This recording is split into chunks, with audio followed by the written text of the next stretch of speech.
Alright, so in the last video we got our login working, so I'm going to go ahead and log in to our website, free@123.com, and use my password. So we got the login sorted, but we don't have any ability to create responses or view anything. To create responses, we first need to be able to create sites so people have something or a place to respond to. So we're going to create kind of a staff admin page, which is going to sit here. They're going to click on their username and it will give them a kind of admin page from there. So first off, I'm going to go into the front end and staff navbar. At the moment it's down as settings. I'm going to change this to be admin, and it's href. So the reference of where it goes to is going to be /staff/ we'll call it admin. So if I go back to this now, I've now got an admin page that links to staff admin. We come back in to the to our front end. In our staff folder, I'm going to create a new file called admin.jsx. It's going to be a pretty simple page because it doesn't really need to include too much in it in terms of actually like, you know, what it's going to contain. So we're gonna have an export default function of staff admin, and it's going to return some stuff. We probably want to check that the user can access this page before we load it. The staff navigation stuff does that for us, so we're going to include this as the first thing in the actual return bit. So we're going to return a blank tag, and then within the blank tag we'll do staff navigation bar, and then our standard container and rows and columns. I'm going to do sets of cards in here as well.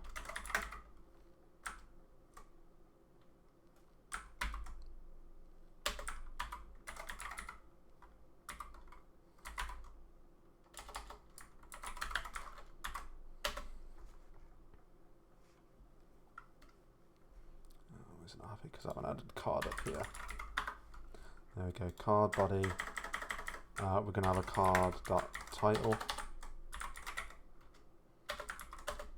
Which is going to be create new site, and it's going to have a card.text,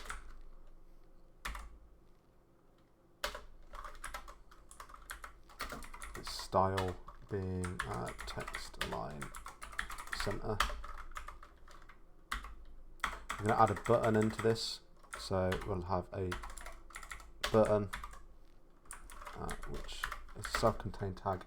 This href is going to be staff admin sites. Class name is going to be button -large. And width is going to be 100% of the size of it, and its variant is going to be success.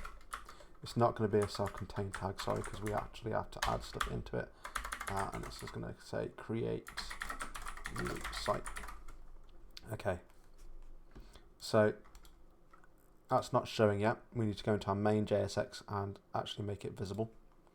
So the path is going to be /staff/admin, and the element will be staff admin. So now that's showing. I think I might have done something wrong with that bit there.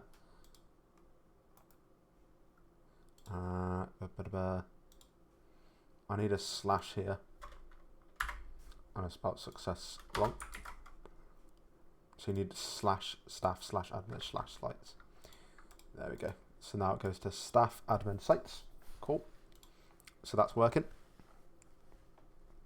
We're going to then inside the staff folder, we'll create another file called sites hyphen create.jsx. So this will be for creating a site.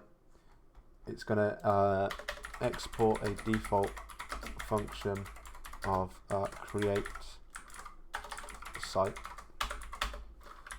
We're also going to need to import some bits, which is going to be importing Axios for this one. We're going to need to import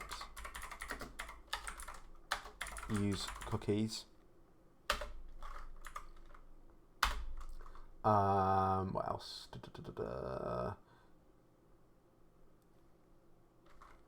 We need to import use state. I don't think so at the moment. I'm just I'm just gonna go with those ones for the minute. So inside here we're gonna have a const cookies is going to be use cookies, and we're going to take the token that we have. We are going to import as well, actually, use navigate, so we can redirect the user when we need to. All right.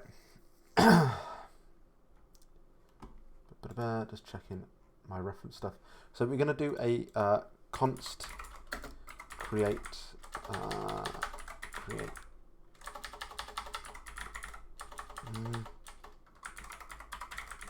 we'll do submit site equals event, and we'll do something with the event. I'm just gonna pop in the event dot prevent default, so I don't forget that.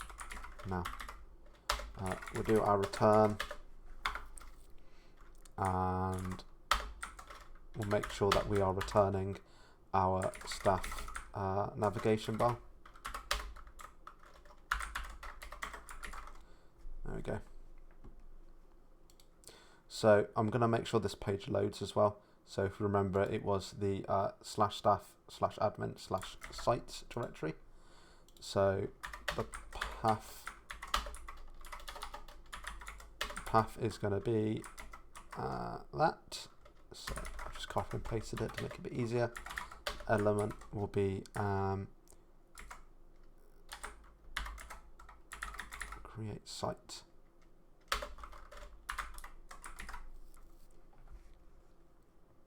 So now in here, the actual page is loading for me now. So create, because we're going to have a view site one as well, or site view admin page as well, which will let the user view a specific site and edit its details. We're going to build out a form for this. We're going to need our standard container.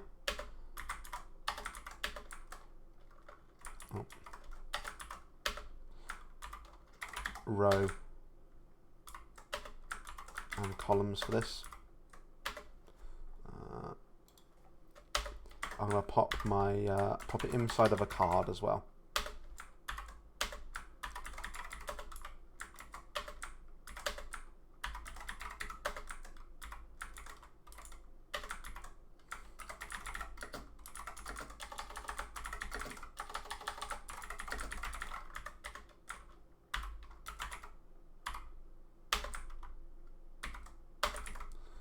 Okay, cool.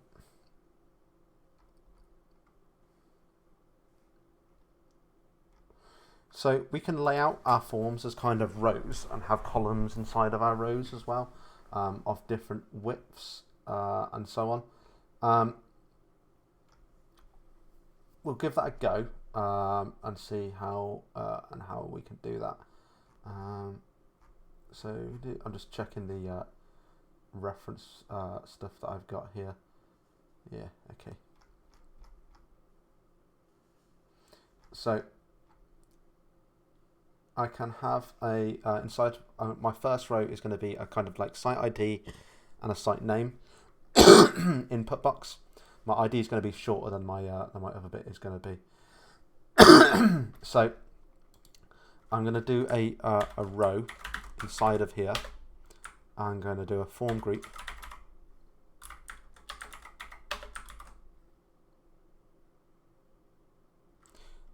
Sorry, I need to do my col first. And then I can do my form group. And my form dot label will be site ID.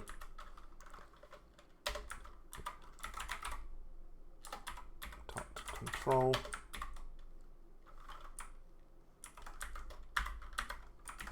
There we go. So I should now have an input box there, yeah, which says site ID.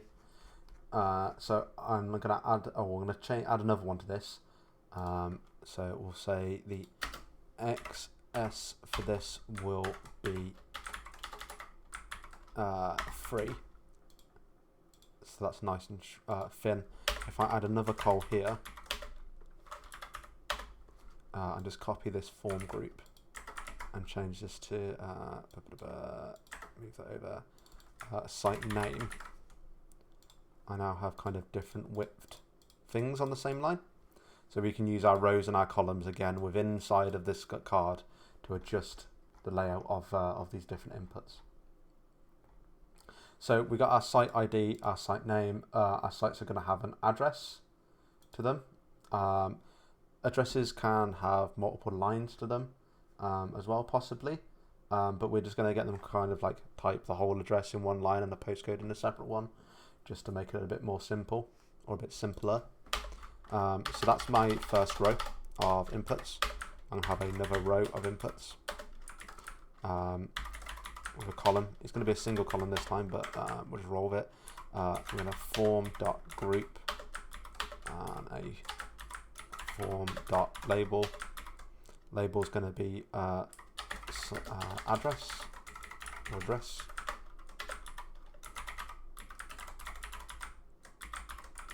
There we go. We'll have another row. I'll just copy this down, make it quicker, which will be postcode. There we go, my address, my postcode. And I'm just going to check in my test ones, did I have anything else? Name, address, postcode, site ID. I'm going to add a text area.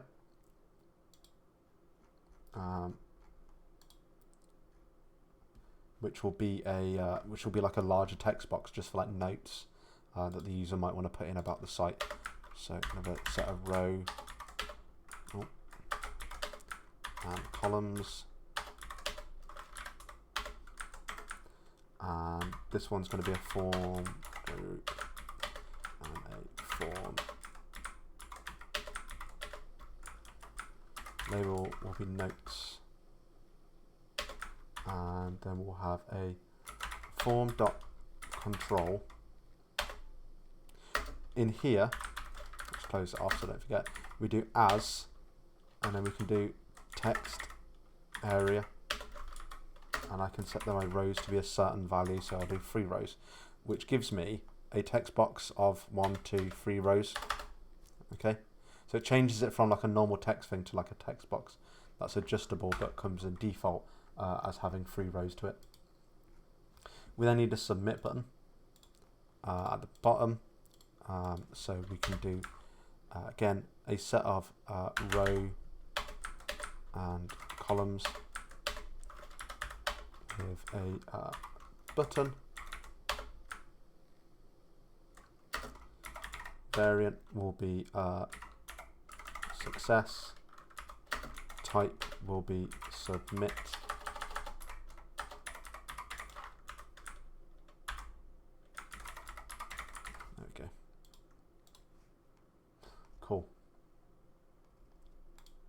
see if I can move my button to the right hand side. I haven't got it on the bits here, so I'm just going to roll with it where it is. That'll do. That'll do. All right. We need to go back up to our initial form bit and have our on submit is going to send it through to submit site. Cool. So at the moment, nothing should be happening. I can input data into here and nothing happens. In here, I'm going to console.log my event .target data, and let's see what we're going to get out of here. Open my dev tools, go to my application. Oh, not my console. There we go. So we're going to get the data out. Target. If I do 0.value, I should be getting out. Yeah, my site ID. If I just do event.tar, it will just event.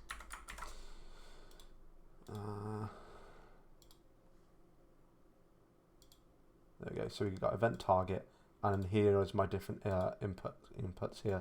So 0 will be this one, 1 is that one. So you can see I'm hovering over it, and it's giving me these different ones. 5 is the button, but we don't need to know about that. So 0 will be our ID, 1 will be our site's name, address, postcode, and 4 will be our notes. Okay.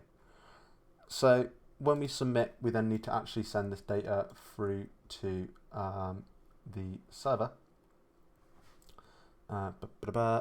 So we need to a way of kind of or something on the back end to catch that to then submit it to the database. So we're going to jump onto our backend in the roots folder on the backend. I'm going to create a new folder in here called sites. Inside sites, I'm going to create a new file called index.js. And it's going to be set up very similarly to kind of the other ones that we've got. I'm going to be really cheeky, and I'm going to copy what I've got for the users index.js and paste it in. And we're going to make some adjustments. A lot of this stuff we don't need, but this authentication stuff we do. So I'm going to strip out this get me. I'm going to strip out everything inside of this if statement here, and we're going to keep it like that. So that's just skipped a lot of me writing it out, but I've just taken the index.js from the users, copied it, and I've deleted the get me bit and everything inside of the authenticate token if statement.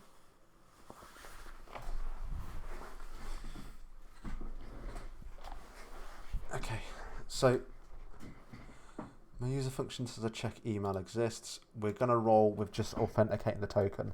I'm not going to... Do we have a check?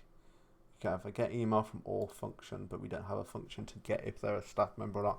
We're just going to... I'm going to carry on. You can add a way of checking in here somewhere. If you wanted to, that the user is actually valid or to be able to do this request. Yeah, we'll give it a go. We'll give it a go. So we're going to say user of our user ID is going to be user functions dot get user functions. Sorry, it's going to be all functions.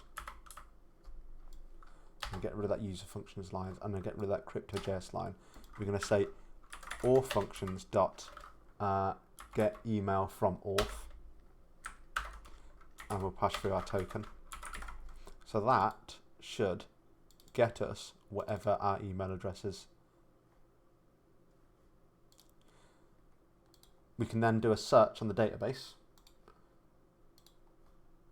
We can search the database and say, based on that email address, does that person have the staff thing on them? So we'll do, we'll set up our database connections first. I have to remember how to do it every single time because I always forget. So we'll say var client equals new Mongo client with the URL var database equals client.db, and it is ISL. Right. I'm not going to do the next line, which would be to define a collection, because I'm going to be making queries across 2 collections, so it gets a little bit silly. So we're going to say var user is going to be database.collection user.find1, and we're going to be querying against the email, and that's going to be user ID. I know I should have probably named that email user email.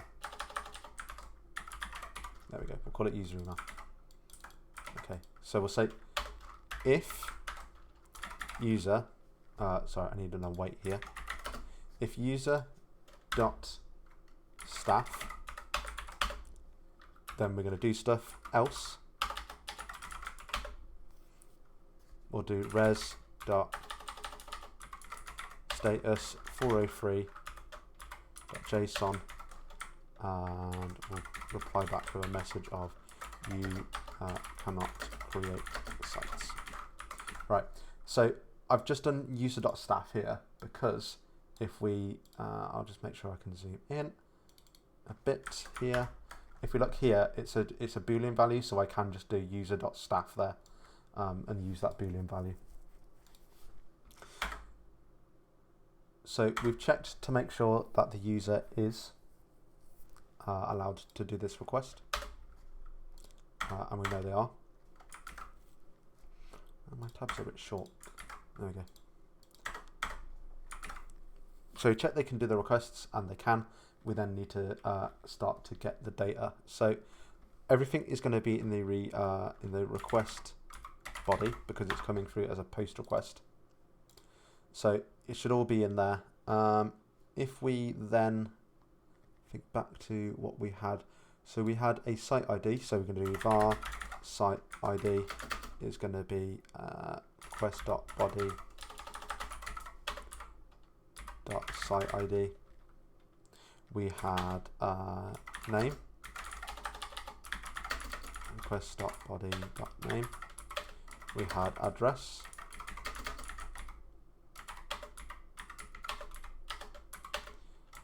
We had postcodes.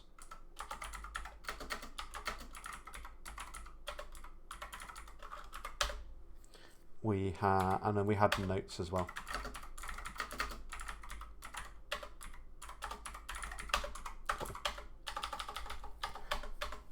And then to insert this into the database, we can do var new site is going to be awaits database dot collection. This time our collection is going to be sites dot insert one, to insert one thing into the database. And then we're going to do site ID.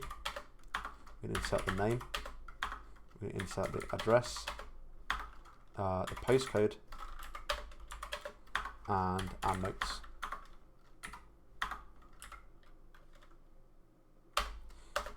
We can then do if new site dot acknowledged.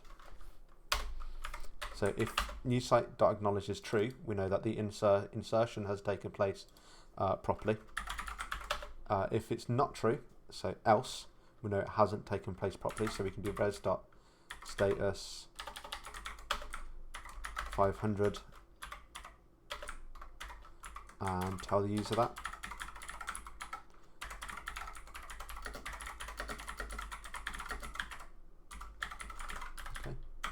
And if it has taken place, we can do res.json, and we can return back our site ID. So we're going to do site is, and then new site dot inserted ID to get that ID back of that site that we just created. So that should be everything that we need to create a new site. We need to go into our app.js and register this URL now that we've created. So we do var site router is going to be require dot slash routes sites index. Down a little bit further, and our app.use we need to have slash sites, comma, and then we're going to be sites router. Right, so jumping back into our sites creation page here, we naturally need to make this request now. So just going to double check. Do I have anywhere that I've used a post request? Yeah, I do. Cool. All right. So we need to do an axios.post. So axios.post and send through http:/localhost 3000/sites. All going to that URL /sites. The next one we pass through is going to be the data, so the actual data or the other bits coming, or the data that we want to send over to the back end. So, if you remember, our site ID is going to be event.target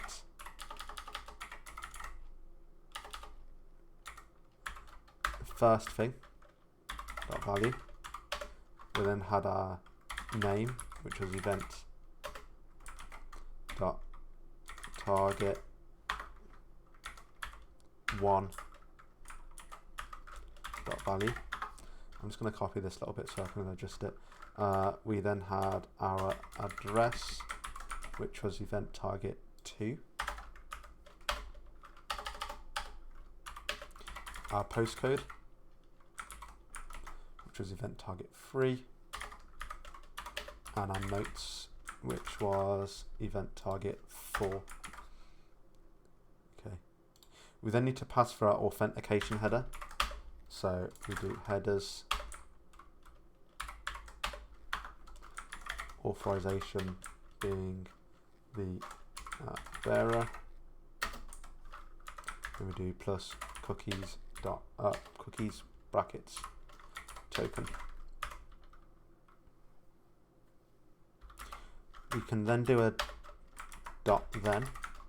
We take the response from that, and with the response we do something. I'm going to come back up to here quickly, just up this bit, and I'm going to do const navigate equals use navigate. I forgot to do that bit there. Then we can do navigate, and we're going to go to it's going to be slash staff / admin we're going to go to. So taken back to that page. We'll do a dot catch any errors, and with those errors we'll console.log the error. Okay, so in theory that should work now. I'm going to refresh the page. We'll do site 1, Robert's house, 1A road, DY1 1A. It's our house. I'm going to click submit, and we get an error 500. Let's see what the error 500 was. So our response data and error code wouldn't create the user. Let's check back. Staff.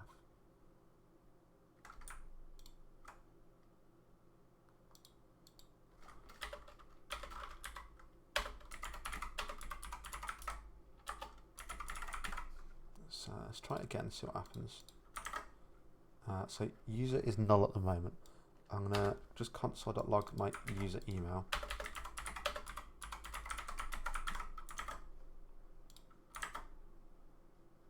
Okay.